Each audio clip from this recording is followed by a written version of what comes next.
Yes. So if one listens to Advaita Vedanta carefully, thinks about it, everybody has to come to this question.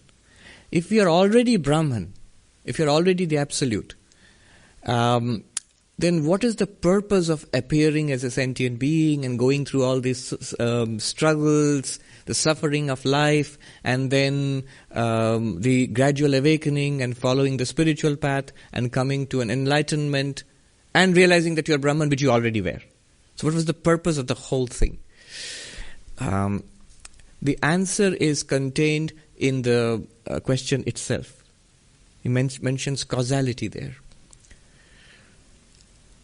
Swami Vivekananda would often say, this question itself is wrong.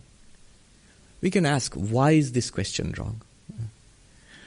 You see, when we ask this question, it leads us to a deeper question about questioning itself. What is the question? What are we asking for here? We are asking for an explanation. And what is an explanation? It's asking for a cause. We see an effect and we want a cause of that. So the grass is wet and I want to know why. What would satisfy me? Maybe an answer like, it rained and therefore the grass is wet. Or the sprinkler was at work and therefore the grass in the lawn is wet. And that answer satisfies me. Why? I have got a cause. I was looking for a cause and I've got a cause. Now this seems fine. So why should we not ask, why is there this entire cycle, the whole game of life, why is it there? We can ask for a cause of that. It won't work. Why? Because, see, when I am asking and talking like this, notice my language. Why? Because. It's all about causality. And yet, the answer given in Advaita Vedanta is, this entire cycle of life, this game of life, it appears because of Maya. So how does that help? What is Maya? One way of understanding Maya is space, time and causation. It's like when you have a theatrical performance, you need a stage. So in the theatrical performance of this universe, the stage is space, time and causation. And this stage is provided by Maya. So, when you have causation as part of the stage, you can't ask for a cause of Maya because it's like asking for a cause of causation. And to make that more clear, it's like, so space and time, if you ask, what is outside space? What is before time? Notice, when I ask before time or outside space, before time means I'm already assuming time. Before and after are time words. Before and after are tense, past tense, future tense. So these are time words, which means you have already accepted time. Only within time does it make sense to ask before and after, past, present and future. Only when you have accepted the concept of space, it makes sense to ask inside and outside. So this universe is space. So what if a child may ask, what's outside the universe? Nothing, you can't answer that. Because outside also already means space. So when there is no concept of space, there is no concept of outside, inside. Just like that, before Maya, without assuming causality, one cannot ask for a cause. The moment you ask for a cause, you're already asking for a cause within. Within Maya, one can ask for a cause.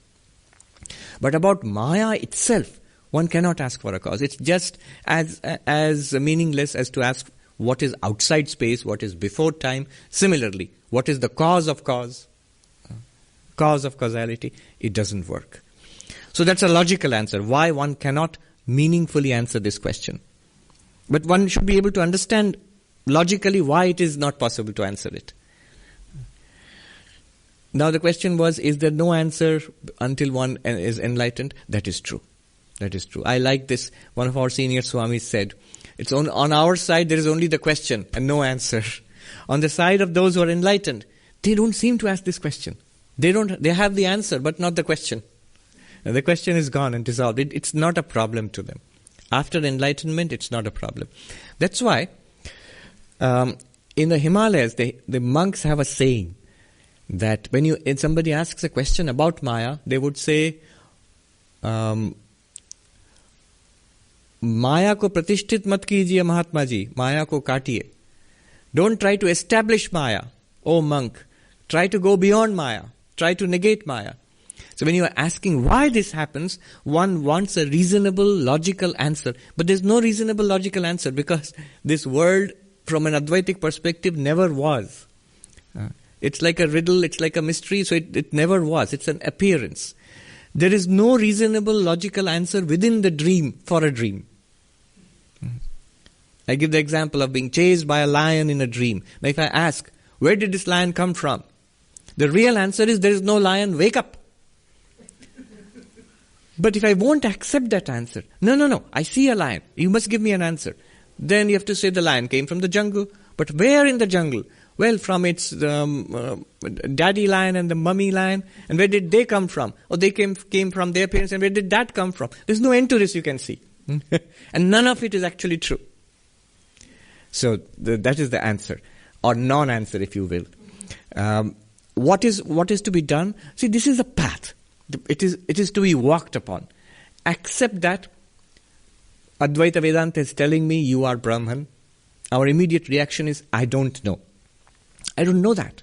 I may hear it, I can listen to it, but I don't feel it, I don't realize it. That is Maya. What is Maya? That I don't know. It's not real for me yet. That is Maya. That's all the proof that we need of Maya. Now the thing is how to overcome it. How to go beyond that and realize, who am I?